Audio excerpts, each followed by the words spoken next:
In this episode, I'll be sharing with you 5 things that new homeowners hate about their kitchens.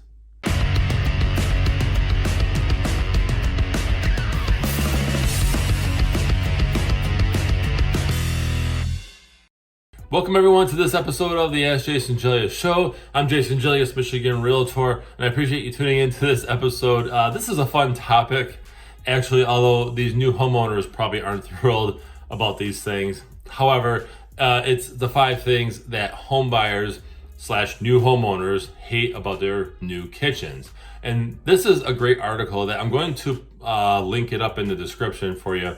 It's by Kathleen Wilcox for Realtor.com, and she put together this article. It's a great read. I encourage you to check it out. So let's go ahead and dive into this now. 5 things that new homeowners / home buyers hate about their new kitchens. Okay, so First off, I want to share with you this interesting percentage from this article that states that 72% of recent home buyers have regrets about their home purchases. That's crazy. Now, that could be something small. That could be, I didn't realize 2 cars can't fit comfortably in the garage, or I hate something about the kitchen, which is our topic today. It could be small things. However, that's pretty high percentage. Okay, it doesn't mean you shouldn't buy a house. It just means that home buyers should really look into their home purchase deeper. Okay, now here's the thing. The first one, I want to show you this because I got 5 of them for you. Crowded counters. So you move into a new place, you start unpacking your coffee pot, your blender, toaster oven, which yes, those are actually coming back. Your olive oils, your fancy stuff, you put all this stuff out, and then you're like, oh my gosh, the countertop doesn't appear to be as big or have as much space. It seems cluttered, and so that was something too that says that home buyers, they didn't really think about where all their stuff would go, and that's pretty common, especially if you're buying a home that is vacant and everything's cleared off. You're like, wow. But many times too, home sellers selling their home will declutter. At least savvy home sellers do this, where they remove a lot of stuff off the countertop to make it seem bigger. And there's nothing wrong with that. You shouldn't have too many things on your countertop anyway.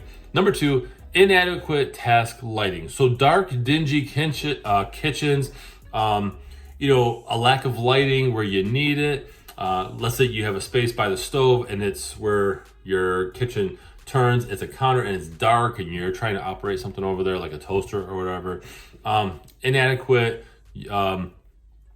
task lighting, they call it, not the above lighting, but you can actually remedy this by having under the cabinet lighting.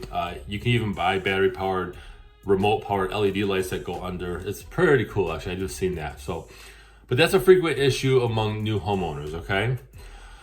Now, number 3, a lack of outlets. Believe it or not every kitchen has a good amount of outlets. It is rare, though. I will say I usually see plenty of outlets in a kitchen, although that could be subjective. Maybe I only need 3 outlets and you need 5, or vice versa. But a lack of outlets. And so many times, especially according to this article, when home buyers are out there looking, they don't even really think about how many outlets they need when it comes to kitchen appliances, countertop kitchen appliances. Okay. So you can install what this article is recommending is pop-up countertop outlets, which is kind of cool. I've actually seen those. You just push button, it pops up. It's, pretty neat. You can have someone do that. They say the average cost of that is $100 to $300.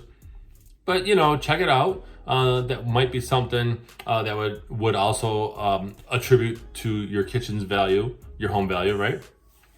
Number 4, cheap countertops. Most countertops, right, they're made of building grade materials like laminate or Corland or just, basic stuff, okay? If you change your countertops, you will absolutely increase the value of your home and make your kitchen, which is the number 1 room in a home, number 1 used home, which is why it has the highest ROI on renovation. But if you change out your countertops, you can significantly increase the value of your home and your quality of life. I don't know about you, but I've seen countertops where, you run your hand along it and it like a quartz or even granite. It just has a nice feel to it, and it's durable, right? So why wouldn't that improve the quality of your life, okay? Now, number 5, low-end appliances. Many times builders and even some investors that flip homes, they put the cheapest appliances in. Not only do they look bad, but over time they're going to fail. They're not going to last as long. It's not back in the 80s where most appliances were actually, or rather many, I shouldn't say most, but many were reliable and they lasted, decades.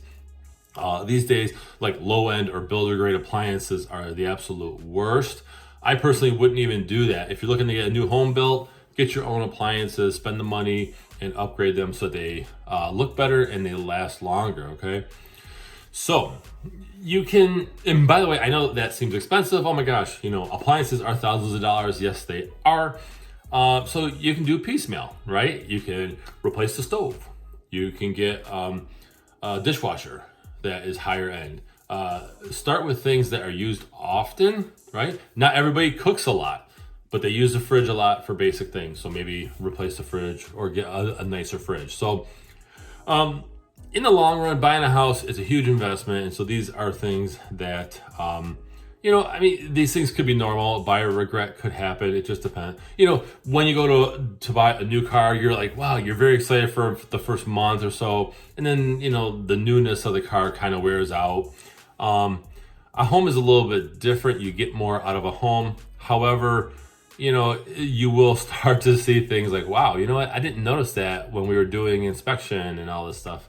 That will happen, and that's actually normal. So anyway, I hope you guys found this valuable. Again, check out this article. It's in the link.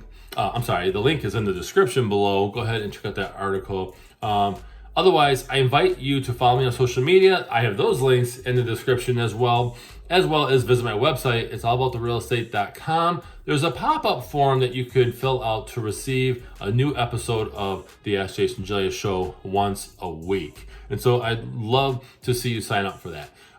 Otherwise, I hope you found this valuable. I'm Jason Gelios, Michigan Realtor. Thank you for watching.